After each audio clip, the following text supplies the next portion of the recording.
the question to ask, what's the ROI of that LinkedIn post from 2 weeks ago that we posted on Tuesday morning, is nonsensical. Welcome back to the Founder-Led Marketing Show, where we talk about how to create awareness, build trust, generate demand, and drive efficient growth for your B2B software startup. All right, so B2B versus B2C, I think, is a big topic. People love making that comparison. I think a lot of comparisons are bullshit because clearly B2B and B2C are very different. We're talking very different customer profiles. We're talking very different price points. We're talking very different sales cycles. You know, if you're selling B2B, you have buying centers, you have buying committees, you have to have all kinds of things going on that doesn't apply in B2C. So it makes sense that there's these two distinctions. But I think B2C, because there is a shorter consideration cycle, people purchase faster. I feel like B2C can experiment faster.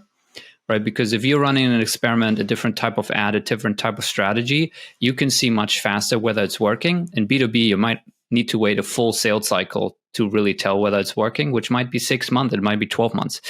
So I feel like B2C is just innovating generally faster, and then B2B can adapt to some of the things that work in B2C, not all of them. So we want to dive into a couple of them, lessons from BMW, from Olive Garden, and a local shoe store in Berlin, and hopefully it's valuable. And I have Toby here with us, with me, who is our director of demand gen. So we prepped a couple of topics, and he will kind of navigate the conversation, and we try to do it in this kind of interactive way, which is hopefully more interesting than just me monologuing for I don't know how long. So we'll try this out. And again, if you guys have questions, comments, thoughts, just raise your hand, and we'll try to just organically incorporate it into the conversation. Let's start with BMW, I guess. If you look at big car manufacturers, like everybody knows no one will buy a $50,000 car from seeing one billboard ad, but yet they still put them up anyway. Why is that, and what can B2B learn from that approach? If we look at like car makers, whether it's BMW, Mercedes, I don't know, Tesla, right, they're B2C, but the price point is much closer to B2B, right? I mean, this is like ticket size is like, I don't know, 10K, 20K, 50K, 100K, depending on what car you're buying. So these are big decisions for people. It's not an impulse purchase where you see like a cool little gadget on Instagram and then you go ahead and you just buy it right at that moment. Like people really think about that decision. BMW and all the car makers obviously run billboard ads. We've all seen them. But does BMW ask, I want to know whether this exact billboard that we put up in this exact location is returning an ROI? I want to know how many people purchased a car because of this billboard. And if we cannot track that, then it's not working and we should cut the strategy. And they're clearly not doing it. So we can dive into why, but it's interesting because we work with a lot of B2B companies and we do a lot of LinkedIn content.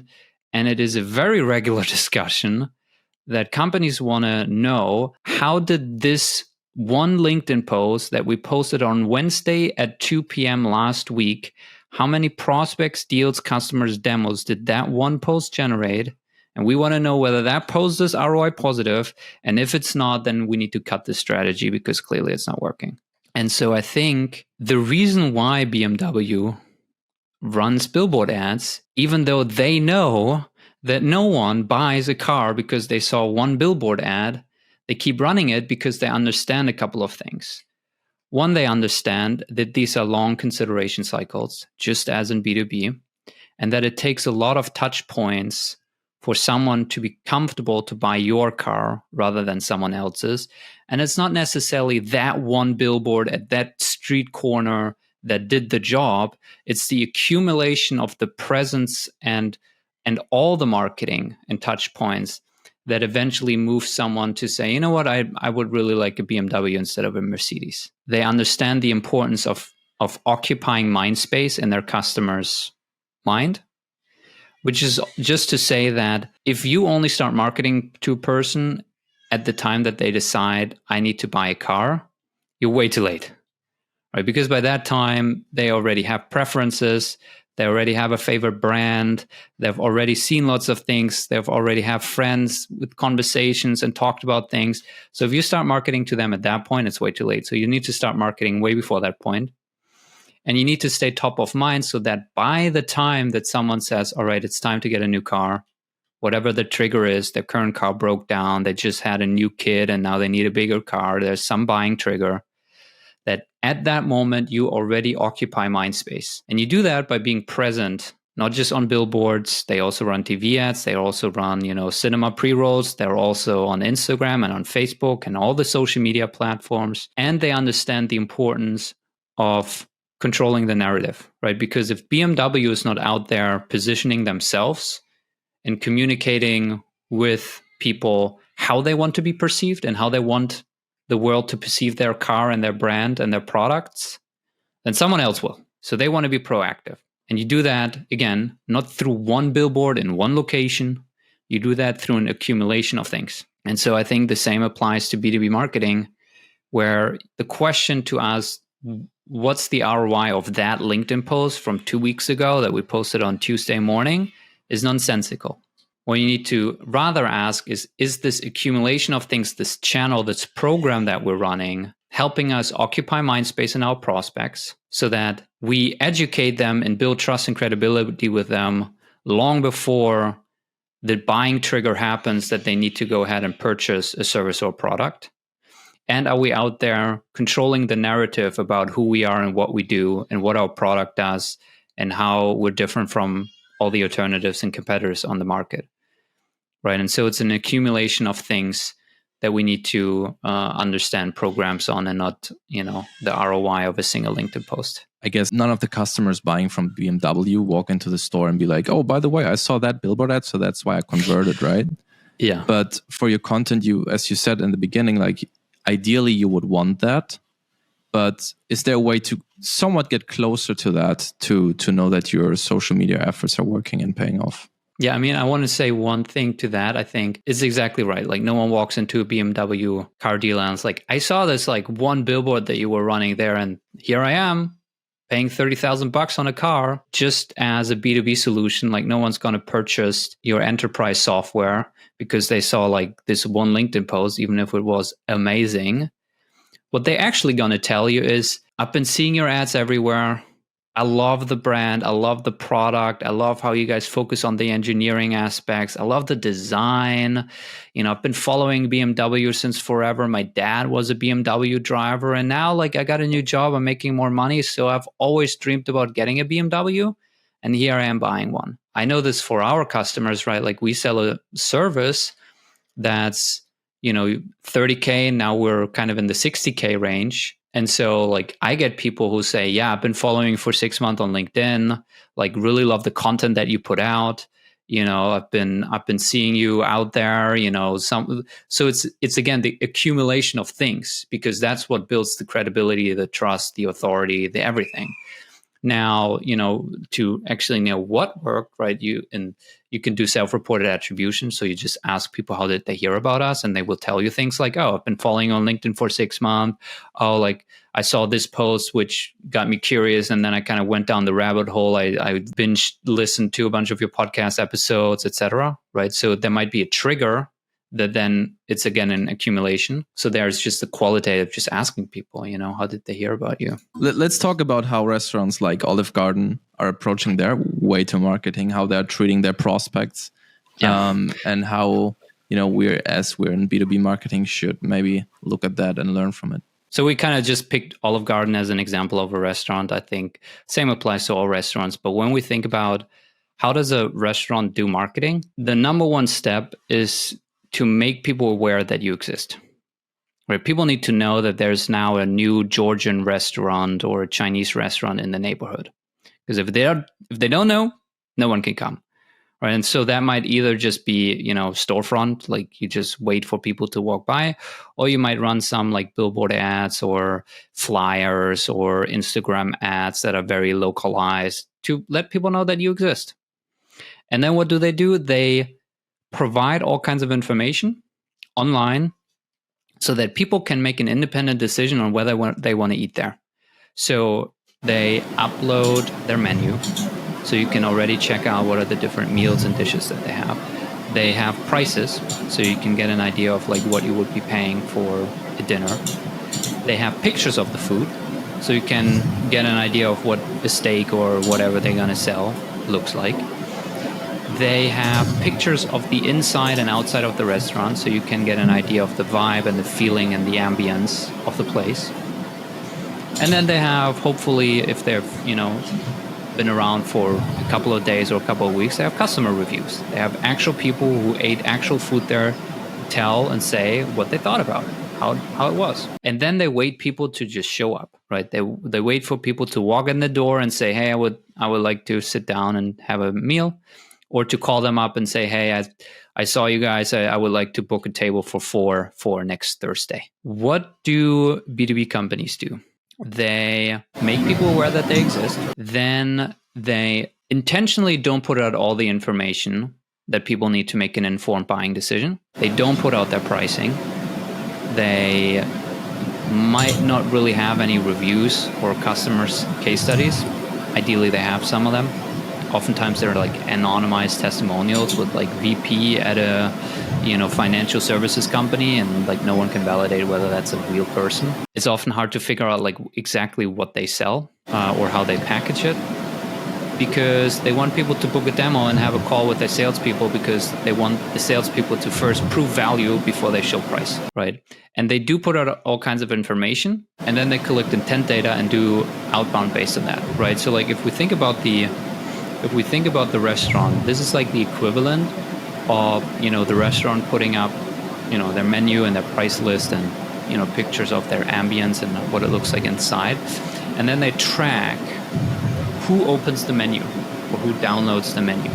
And then when they get someone to download their menu, that triggers intent data for them, where they're now, oh, this person has intent, and then it starts a sequence for an SDR to start reaching out to that person. Imagine how annoying that would be for a restaurant. Imagine you would just like go on Google Maps, look at the menu, and then like 2 minutes later, like a person calls you and they said, hey, saw you just downloaded our menu. How about we set a time for you next week at 6 p.m.? How does that sound to you? You're like, who are you? And you're at a restaurant. You're like, I just looked at 10 different restaurants. Like, I don't even know which one you are. And no, like, I don't want to book a time for next Thursday at 6 p.m. That's just random.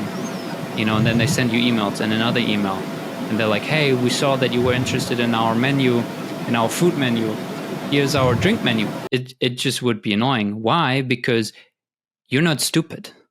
You know how to show up and go to a restaurant or call them up to reserve a table if you so want to. The fact that you haven't called them up or haven't shown up there means that you either decided you're not interested, or it's just not the right time right now because you're trying to make a decision on where you're going to have your wedding dinner, and it's in 12 months. And so you're just like starting to scope out initial solutions. I think B2B companies can learn a lot from the common sense restaurants approach, which is that you should make people aware that you exist. That's very important. That's one of the core jobs that marketing should do.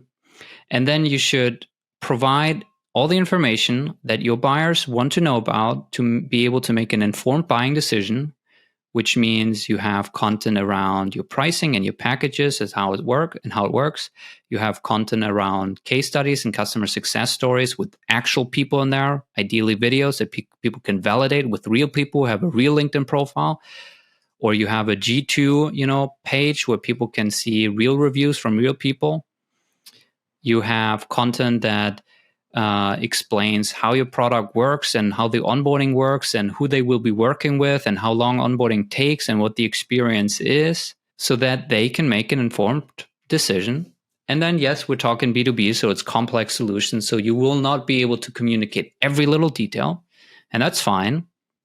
That's why then eventually people can show up to your website and book a call with your salespeople. Because again, B2B buyers are not stupid. If they want to get some information from you as a company, or they want to talk to you because they're actually interested in purchasing a product or service, they know fair well how to get in touch with you. Unless you make it super hard. There should be like a book a call or request demo button on your website. There should be an email somewhere that they can email.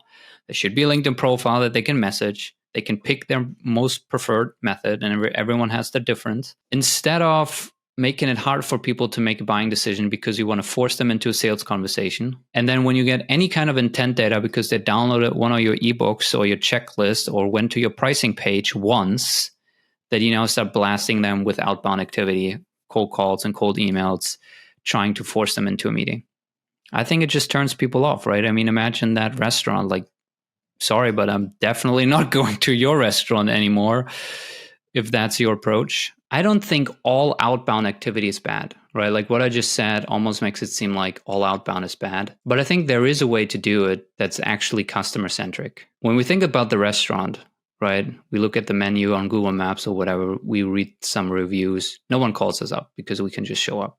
But what if someone calls you up from the restaurant and they said, hey, I just saw that you looked at our Google Maps page or you looked at our menu. Is there any questions, anything I can help you with? And you're like, oh, no, thank you. Actually, no, I'm good. And they're like, okay, just wanted to make sure you have a good day. Bye. Or you say, yeah, actually, we're thinking about like potentially using you guys as our wedding venue. Do you guys do weddings? I didn't see any information about that. Have you done any weddings? And you can be like, yeah, definitely. We had one last week, right? Now that's different to calling them up and saying, hey, you downloaded our menu. How about we book a table for you tomorrow at 6 p.m.? And then you're like, no, thank you. And then they're like, well, how about next week, Tuesday at 5 p.m.? It's like, also no, thank you. All right, I'll be calling you up in a week to see where you're at that point, right? That is a completely different energy. I just trialed a product. It's called Reveal. It's like a software product that you can use for tracking partnerships. And I sign up for that like free trial on the website, filled in my information. And like 1 minute later, I get a LinkedIn connection request from one of their account executives connecting with me. And I actually write her and I'm like, wow, that was fast. And she was like, yeah, just wanted to connect. By the way, I'm here. If you have any questions about our product, feel free to message me. That's awesome, right? Because I don't feel like I'm being forced into anything. She's just there. I now have a contact that if I'm like, hey, don't find this feature, how do I like upload my list? Like I have someone to go to. But she's not intrusive. Like she's not on my ass following up every 2 days with a sequence and then forcing. Completely different. So I don't think all outbound is bad. I think there's a right way to do it that's customer centric and you just meet people where they are rather than where you want them to be. So you've been to a shoe store. You had an experience there. What can we learn from that experience about who should lead your marketing efforts? So there's a shoe store here in Berlin. I should know the name now that I'm giving them a plug. I literally don't know the name. I can find it. And you walk into the shoe store and the person, it's like a super small one. It's, not one of these commercial ones. They do like handcrafted shoes. And it's the owner of the store in there selling the shoes, the person who owns the place and who designs the shoes themselves. Most commercial shoe stores, when you walk in, you have a salesperson there. Right. And so they might ask you, hey, can I help you? What are you looking for? Boots, sneakers, Adidas, Nike, like what are you looking for? And then they want to know your shoe size and they're going to tell you, oh, this sole is like super soft and like this, got a 20% discount. It's like everyone wants it. We have it super cheap right now. They're going to sell you on features and pricing. With that shoe store that I went to, that didn't even like happen at all. First of all, he engaged me in a conversation. Then he told me about like what he's doing here, why he started this store. I figured out that he actually travels to Italy multiple times a year to meet with, vendors or whatever, because he designs the shoes and then he has people in Italy who produce the shoes, who actually hand make the shoes in Italy with Italian leather. So he travels there, multiple times a year. And then when it comes to the shoes, he has a story about every shoe, right? He's not going to be like, do you want like brown, black? He's just like, this shoe, like, this is inspired by a so-and-so classic Milan type of thing that I saw here and there, and I wanted to add my own touch. Like I made this little tweak here because I feel like it's gonna so-and-so, whatever, And then he's like, I used this leather that I sourced from this particular producer in Italy. They have this very special method of working with the leather, and that's why you can see this, this certain pattern on it. It comes from the fact that they did everything, right? And first of all, it's just so much more fun and interesting to be in that shoe store because you're going to have a fun conversation that's engaging. You're connecting with another person. You're learning about things that you never learned about. And turns out it just makes you much more likely to buy the shoe because now suddenly it's not a commodity. You feel like there is a reason behind, thought went into it. You know the story behind the product from the person who designed it, work with the people who created it, owns the company. And so, yeah, obviously he can charge much higher prices, but it's just much more likely that I'm going to buy a shoe there. And so, when we think about marketing, especially for B2B companies, like who's the shoe store owner? It's the founder.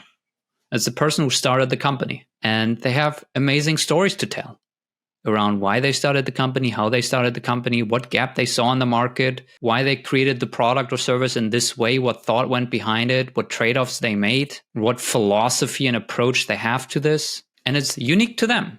And it's the story that you want to get out and tell, because that's going to pull people in and makes it much more likely for people to purchase. But what most B2B companies do when it comes to their marketing, the founder's not involved.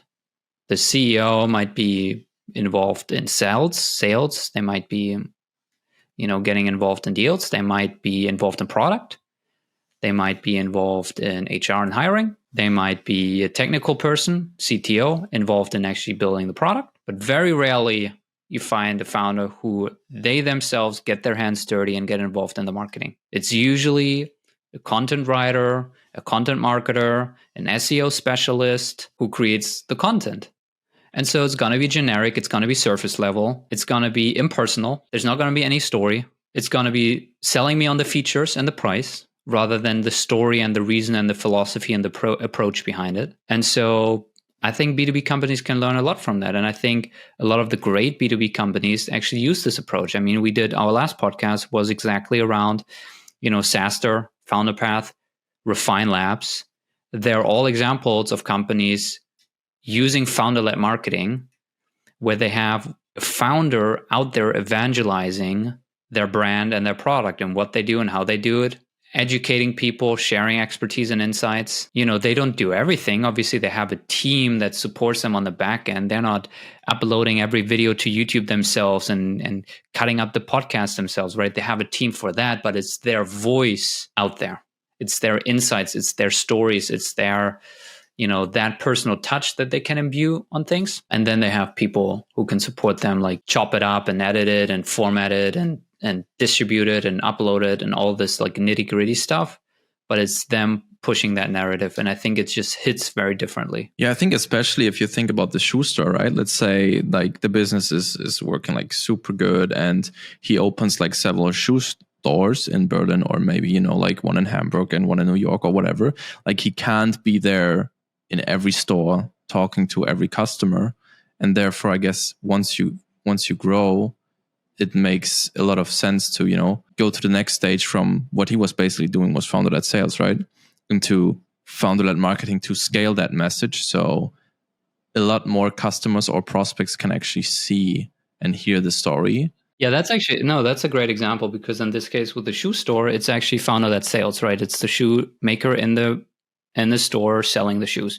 And a lot of companies start out in that way, right? Founder-led sales is an established kind of thing that people should be doing. And eventually, if the shoemaker is successful and he opens up 2, 3, 4, 5 more stores, maybe even in different cities, suddenly they realize that, oh, damn, I can't be in there selling the shoes myself. So they hire salespeople. And then suddenly they completely remove themselves from the communication. Same thing in B2B. Like you might have a founder who does founder-led sales and then eventually they scale and they realize they can't be involved in every deal themselves anymore. And so they hire a sales team, they hire a VP of sales, and they, remove themselves from that whole process. And then suddenly you realize that, sales performance drops massively because now suddenly you don't have that gravitas, you don't have that authority, you don't have those stories anymore trying to sell. You have salespeople, you have SDRs and AEs trying to sell your product who are going to sell on pricing and features. Now that's worth it if you scale far enough because maybe they don't close at 33% like you did as the founder and they only close at 15%. But you have 6 of them, you have 20 of them. So it's still worthwhile, right?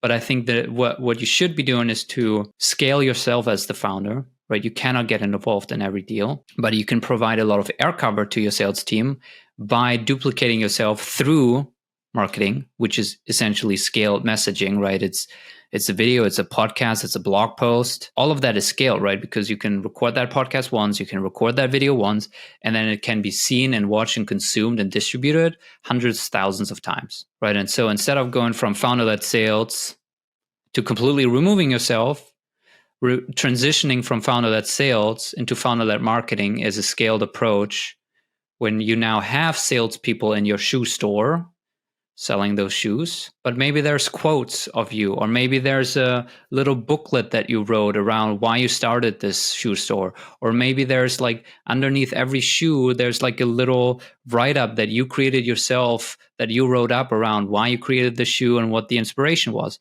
so that then your salespeople in these 5 different locations can leverage that content and say, yeah, here's the story, by the way, our founder wrote it up where he explains why he created the shoe and the inspiration behind it, and the founding story, by the way, blah blah blah blah. And then, I mean, a shoe store is a little weird, but maybe there's like a little video clips or something like that where you're meeting with producers and you're telling that story, and that way you can scale yourself, but at the same time keep sales productivity high, because you can still imbue that story authority, credibility, gravitas, and that story into every sales conversation. What are the 3 learnings we get from BMW, Olive Garden, and the shoe store? BMW, it's a lesson on attribution, right? Understanding that high-priced products are not impulse decision. There's a long consideration cycle that happens.